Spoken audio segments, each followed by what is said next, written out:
The full rosters are finally out after waiting for so long. Who made the cut and who did not? Who's on their way to San Diego? We'll find out on tonight's or this morning's Locked On Anaheim Ducks, part of the Locked On Podcast Network. You're Locked On Ducks, your daily podcast on the Anaheim Ducks, part of the Locked On Podcast Network, your team every day.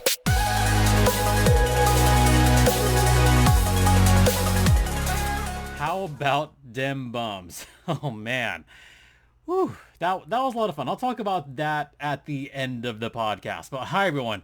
Welcome to Locked On Anaheim Ducks, part of the Locked On Podcast Network. I'm your host, Jason JD Hernandez, covering hockey for over a decade. Thank you for making this your first listen of the day or night or afternoon or whatever time that you happen upon this. Also, don't forget that this podcast is free and available. My personal Twitter's at StimpyJD. The show's Twitter's at LO_Ducks. So yeah, I almost lost my voice tonight and may as well explain why. I was at Chavez Ravine. I was at the Dodger game. I may have mentioned this on the personal side, and to the dismay of at least one or two people on YouTube, you know what? Whatever. To the dismay of a couple people, yeah, I'm more of a Dodger fan, but, you know, when you have a team across the street that's owned by Artie Moreno, you know what? Let's not talk about baseball. No, none of that. Because we need to talk all about the opening night rosters. So Tuesday night was technically opening night in the National Hockey League. Check that. Technically, the weekend was opening night because he had those opening games between the Preds and the Sharks all the way in Czechia. So that was kind of opening day night, not really, sort of. And then you had the actual opening night on Tuesday, which to me should not count as opening night because we didn't see a banner raised. No, didn't happen. I mean, that's typically traditionally what opening night is to me. Opening night to me is when you have a banner raising, you have some rings, given out. That's what it is. But I'm also used to like every other sports league doing the same thing. Like opening night is kicked off by whoever won the cup last. In this case, the Avalanche. And I honestly thought that the Avs would have the Tuesday night game, but no, they gave it to some team in LA that plays at Staples Center. They gave it to them, and they had to play against a team with ugly golden jerseys. I'm just going to come on and say it. I hate that those are the primary jerseys for Vegas now. Awful. Just awful. So, to me, Wednesday's actually opening night because, hey, that's opening night for your Anaheim Ducks. That is right. And we have some rosters. So I've, straddled long enough. Let's talk about who made the final rosters. We'll begin easy. We'll begin with the goalies.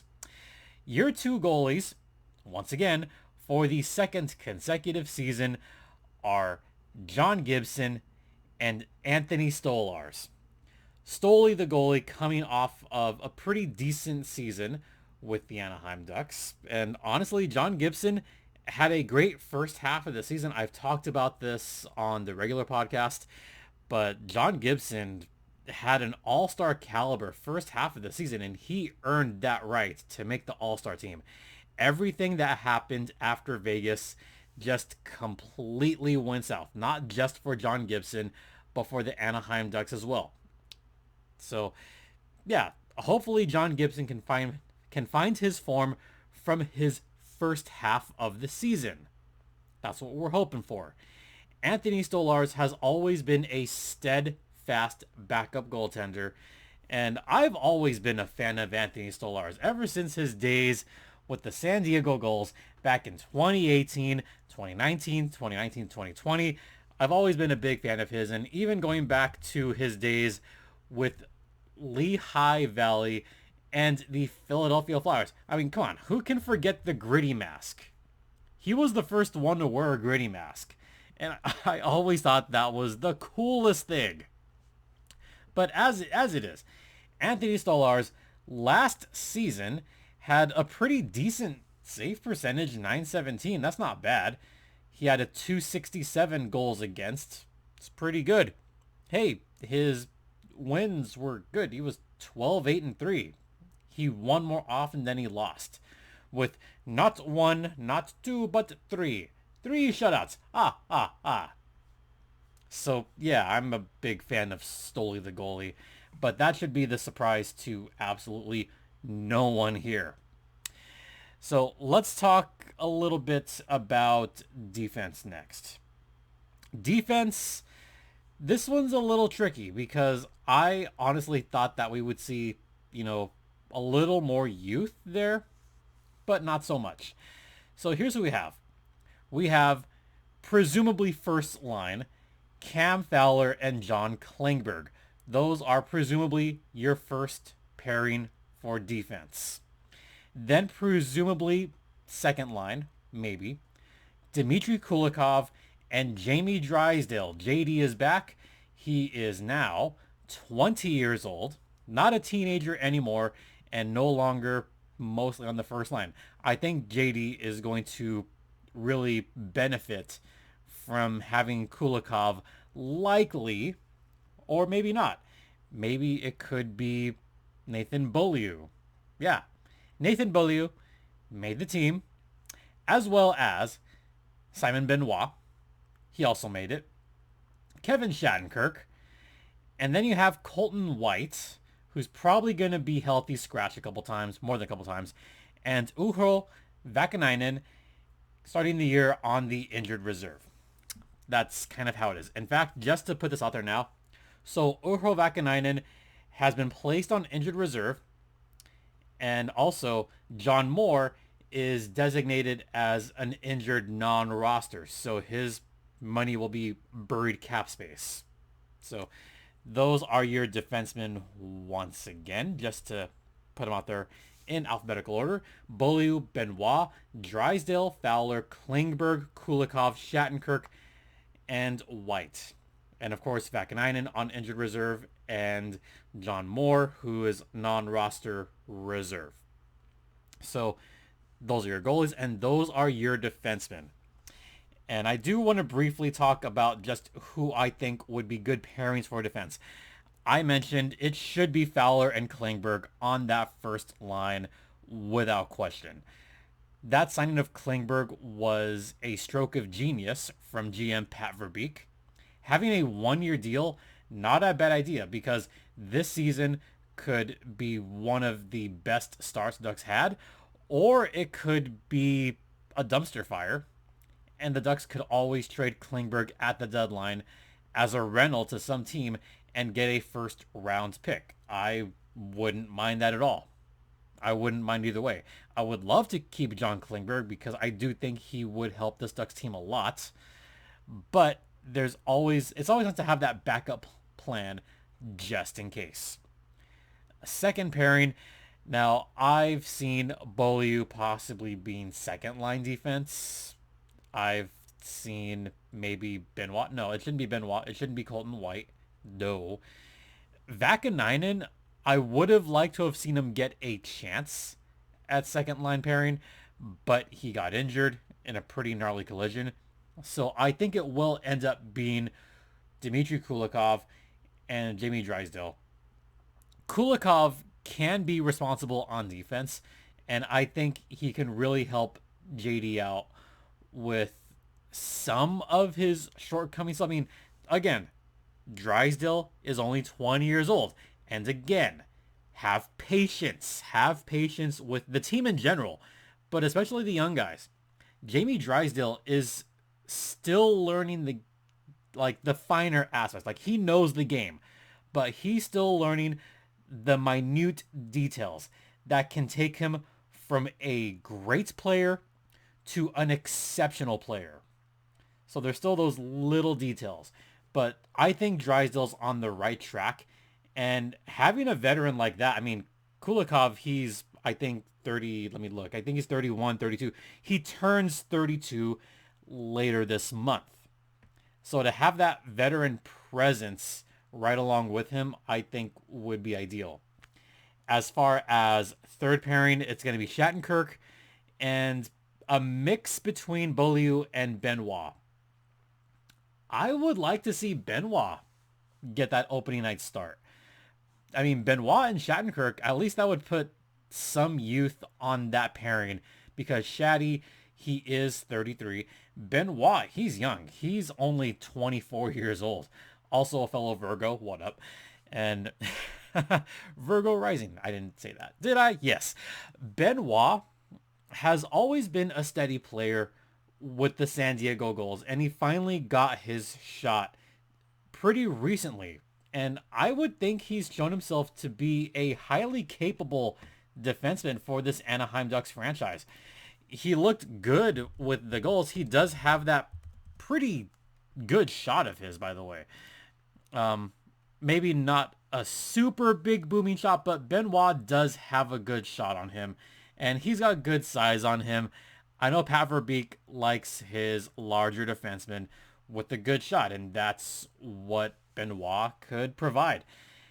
Last season, I think, was his kind of breakout year with the Ducks. He played in 53 games. I would hope this season Benoit gets to at least 60 plus games for the Ducks. And if that happens, there's no reason he can't get to double-digit points this season. I mean, I'm realistic. I'm not going to say like, oh, he's going to get 10, 15 goals. No, I'd be okay with double-digit points. If he gets 10 points, like 2 goals, 8 assists, yeah, I'm good with that. So that's who I would expect to be a pairing. That's who I would expect. All right, we're going to head into the first intermission. But first, let's talk about Built Bar, the best tasting protein bar ever, which comes in a plethora of fantastic flavors, and also Built Boost, which I try on the regular. It helps me with my marathon training, which I will talk about much more as it comes closer. But, you know, marathon training, it's getting pretty serious. And also Built Puffs. It's protein infused marshmallow. It tastes delicious. Still, my favorite flavor is the churro puff. So if you want to try for yourself, head over to built.com right now. Use promo code LOCKED15 to get 15% off your next order of Built Bar, the best tasting protein bar ever. Coming up after the intermission, we're going to talk all about the forwards. Ooh, we'll get to that on the other side. Welcome back to Locked On Anaheim Ducks, part of the Locked On Podcast Network. You're locked in with Jason JD Hernandez, and I went a little bit long on that first segment, so we're going to keep the rest of the show rather quick because I got forwards to talk about, and I'm excited about the top 6. I think I'm the most excited that I've been about a top 6 than I've been in a long time. So here's what I'm going to do. I'm just going to list the forwards first that made the roster. So here you go. In alphabetical order, I'm going to do it this way. Max Comtois, he comes back to the Ducks for another season, along with the hashtag Elite 1C, Derek Grant, the perennial, steady, third, fourth line guy, important guy to have. Uncle Rico is back. Adam Henrique, the steady veteran, comes back for another season. I expect him to be a very good top 6 guy. Could be a resurgent year for Adam Henrique. Max Jones, the fan favorite. He comes back to the Ducks. This next name, a bit surprising. Brett Leeson, picked up on waivers from the Washington Capitals. I'll talk more about him in a second. Then you have Isaac Lundestrom down the middle. Yeah, third line center. Should be fine. Then you have one of my main guys, Mason Mctavish. Will I keep pumping his tires? Heck yeah. Do I hope he will win the Calder Trophy? Yes, that's what I'm hoping for. Do I think he will likely win it? I think he could still likely win it. There's some good competition to have. But I'm hopeful that he wins a Calder. And doesn't end up runner-up like Zegras last season. Anyway, Pavel Regenda. Yeah, Pavel is making the Ducks squad after a great showing in preseason. Then you have Jakob Silfverberg, who, by the way, is going to be one of the alternate captains this season. Then you have Ryan Strome, who the Ducks picked up. Troy Terry, what up? Fellow birthday person, fellow Virgo, that's what's up. Troy Terry, born on September 10th, comes back once again. The former 5th round pick from Denver is looking to capitalize on a great season last year. Last season, he had 37 goals. I'm thinking he's going to get 30 goals again. Could he get 40? Who knows? Then you have Frank, not Milano, Frank Vatrano, who the Ducks did pick up from the Rangers. And last but certainly not least, the cover boy, the guy who likes playing shell, Trevor Zegras. So those are your forwards once again. Comtois, Grant, Henrique, Jones, Leeson, Lundestrom, McTavish, Regenda, Silfverberg, Strome, Terry, Vatrano, and Zegras. So let's talk about this. Let's talk about these forwards for a second. Oh, right. The injured guys. Sam Carrick, he is on injured reserve. Actually, Sam Carrick is on designated injured non-roster, which is interesting. So maybe Sam Carrick isn't going to come back as soon as we would like. But, I mean, Sam Carrick is still out there with the team, so that's kind of cool. And Glenn Gaudin is listed as non-roster. I think Glenn Gaudin is probably going to be like the most healthy scratched guy out there. Look, Glenn Gaudin is a tweener. I like him a lot, but he's a tweener. I would hope he gets more time in the AHL this season because he needs to skate. But those are the forwards on the roster. So top 6 guys on this Ducks roster. Well, obviously it starts with Troy Terry and Trevor Zegras. How can it not? Troy Terry was the leading goal scorer for the Anaheim Ducks last season, and Trevor Zegras was the runner-up for the Calder Trophy last season. Definitely a pass-first kind of guy. Then we have Adam Henrique, who I think could be on that top line. Henrique has always been just a terrific, steady player for the Ducks. Always likes to kind of bash around a little bit, kind of show that nice little facial hair that he has, like very handsome facial hair. Kind of jealous of it. But Henrique, I think, could have a pretty solid season if he stays healthy. Also top 6. Look, it's gonna be Ryan Strome. Ryan Strome is going to be top 6. Z is going to be top 6. McTavish, I think, will also be top 6. I mean, McTavish is too good to be buried in the 3rd or 4th line. Whether he winds up as a center or a winger, could be off wing. I think McTavish can make any position work. And I think he will also wind up being on the power play, maybe PP1.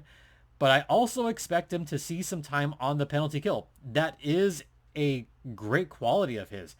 Good on defense, solid on the penalty kill. So I could see McTavish being one of those guys that winds up on both sides of it, where he's both on the power play and the penalty kill. So my top 6: Henrique, McTavish, Strome, Terry, Zegras, and wow, I guess Vatrano. Yeah. That's still a good top 6 to have. But I really do like the depth pieces the Ducks have. Max Jones led the team in goal scoring during the preseason. Derek Grant scored a lot of points in the preseason as well. So I feel confident in him. Jakob Silfverberg is going to be the interesting one to see how he fares after dealing with a major injury. So I can't wait to see how those guys do. So it's really going to come down to also the depth pieces. I've talked about this a lot recently. It's going to come down also to guys like Max Comtois. Max Jones especially, and Derek Grant. I'm really curious to see especially how Jones and Grant do this coming season for the Anaheim Ducks. So that's it. That is the roster for your Anaheim Ducks. But hold on. Hold on 1 second. By the way, I should mention that once again, we're here at Locked On Anaheim Ducks talking about the rosters. And hey, don't forget to hit that bell. Hit the subscribe button if you're on YouTube, because I will be talking about opening night stuff, and it'll be a return of a certain dog. Yeah. All right. So I'm going to hold on a second because I talked about who made the team. I didn't talk about who didn't make the team yet. And I feel like I have to at this point because there's at least one name who I did think was going to make it. And there was another name that I thought was going to stick around, but he got picked up off of waivers. So let's first talk about the guy that did not make the team that I thought had a decent shot. And that is Rocco Grimaldi. Grimaldi, I thought, had a good preseason, scoring 5 preseason points. It was looking for a while that he could crack the roster. But he was off his PTO. He is now given PTO, or not a PTO, but now he's given a shot with the San Diego Goals. So we'll see if he does indeed come to San Diego. I was impressed with Grimaldi. I liked him a lot last season in the AHL. I still think he's got something left in the tank. I honestly do. So we'll see. We'll see what happens. We'll see. As far as who the Ducks lost, I mean, okay, so here's what happened. The Ducks did have to put some guys on waivers because they had to send guys back down to San Diego. And one of those guys that I thought could possibly make the Ducks team, Josh Mahura. Mahura has always been a tweener guy as well. Mahura is a great blue liner in the American Hockey League, a pretty solid blue liner in the National Hockey League. And I kind of feel like some of the signings may have pushed him out, and that's unfortunate because I think he does deserve a shot in the National Hockey League. And Mahura, he's still young-ish. He's 24. So the Ducks put him on waivers. He got claimed by the Florida Panthers. So Josh Mahura, who I was hoping would be a top pairing defenseman for San Diego, he got picked up by Florida. So he's gone. Josh Mahura is gone to the Florida Panthers. Dang it. I was really hoping. So that means Mahura's gone. Fine. Whatever. Glenn Gaudin, I should point out, he did go to waivers and he did clear waivers. So Gaudin will be playing with the Goals on opening night on the road. Yay! How about that? So those are some of the guys that did not make it, but Rocco Grimaldi, I was hoping he would get a shot. I really hoped that we would see something from there. Someone else that I thought could have possibly made the team, but he got cut pretty early. I still believe in Jacob Perreault. I still think Jacob Perreault has something to prove. I mean, yes, he's still only 20 years old. He did get a game in the National Hockey League last season. We'll see. We'll see. Again, he's only 20. He's got time, folks. I'm not too worried about that. One more name that I was hoping would get some kind of shot this season, at least 9 games, and I think a lot of Ducks fans feel the same way. Owen Zellweger. A while back, he got sent back to juniors, and he's going to kill it in juniors. He will. So those are some of the guys that did not make it, but especially Mahura, who got picked up on waivers, and especially Rocco Grimaldi. So good luck to all those guys down in San Diego. Okay, so I have a couple minutes. I just kind of want to have a little bit of fun here. So you guys may have noticed by now that I'm not wearing a Duck shirt. I'm in fact wearing a Dodger. You can probably see like the very top of it. It's a Dodger shirt. Yes, I know. Look, there are plenty of Ducks people that are also Dodger fans. All right, I'm just gonna put it out there right now. I mean, the one example I could think of off the top of my head is Annie OD, who's one of the best Ducks folks out there. We love Annie OD. But, hey, big Dodger fan. Yeah, love it. And another buddy of mine, just a little bit of a shout out. His name's Piero. Piero's a big Ducks fan.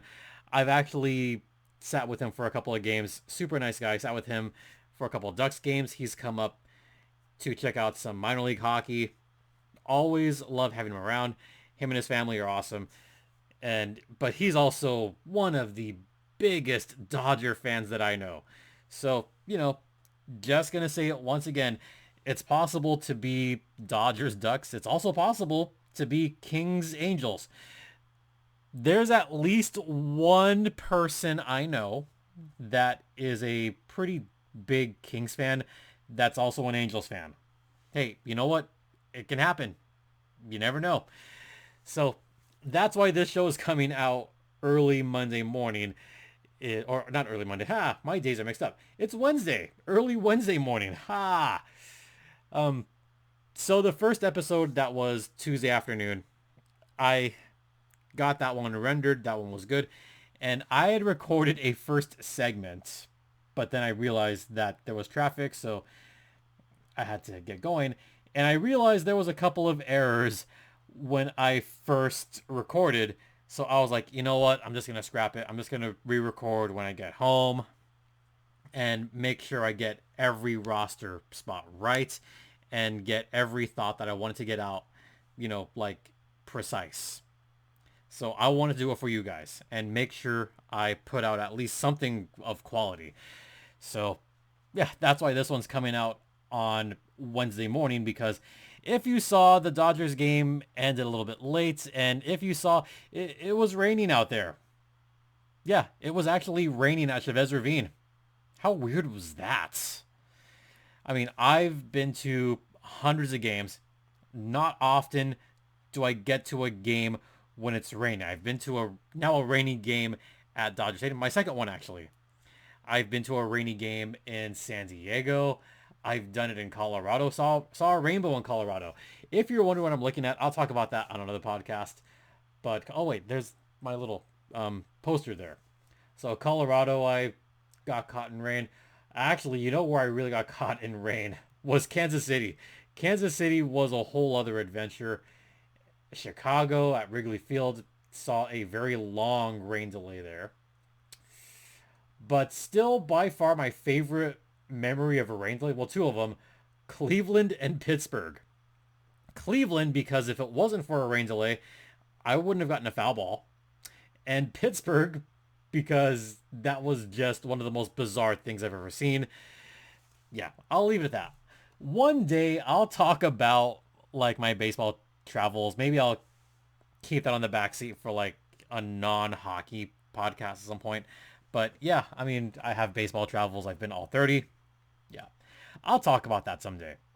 And that's also, because of the Dodger game, why my voice is a little bit sore right now. Not sore, but just a little bit, ooh, hey, I've been cheering. Yeah, that's how it is. All right. That's going to do it for today's podcast. Guess what? It's opening night. Yeah. You guys excited? I'm excited. Because the Ducks are going to take on the Seattle Kraken. And hey, also, there's going to be a squadcast with myself and Erica Ayala from Locked on Kraken. We're going to have a post-game discussion and talk about it. And I think we're also going to have like a little viewing party around the third period. I mean, I still don't know how exactly that's going to work, but when that happens, I will post a link on the Ducks or in the Locked on Ducks Twitter, which is at LO_Ducks. So keep an eye on that Twitter tomorrow, and we'll have a little bit of a squad cast with Erica tomorrow. So that's going to be a lot of fun. So do check that out. Thanks for making this your first listen of the day. Hey, make Locked on Kraken your second listen of the day, because that's going to be fun. We'll get her point of view as well. First game of the season. We'll see who's victorious. I'm cracking my knuckles already. I'm ready for the Ducks to take on the Kraken and beat them by the final score of 5-2. Trevor Zegras will score. Troy Terry will score. Is it an early prediction? Yeah, it is. I expect blood. It's going to be fun. Oh yeah, this podcast is free and available across all platforms, including Stitcher, Spotify, Odyssey, Apple Podcast, Google Podcast, Podbean, Smoke Signal. Okay, I was kidding about the last one. No smoke signals here. No Telegraph, none of that. But you can find it wherever podcasts are heard. And hey, hit the subscribe button on YouTube. Yeah, check it out. Once again, thank you all so much for your continued support. It is greatly appreciated. And let's have some fun this season. For Locked on Anaheim Ducks, I'm Jason JD Hernandez saying have a great rest of the night, morning, I guess. Please be safe out there, be kind to one another, and Ducks fly together.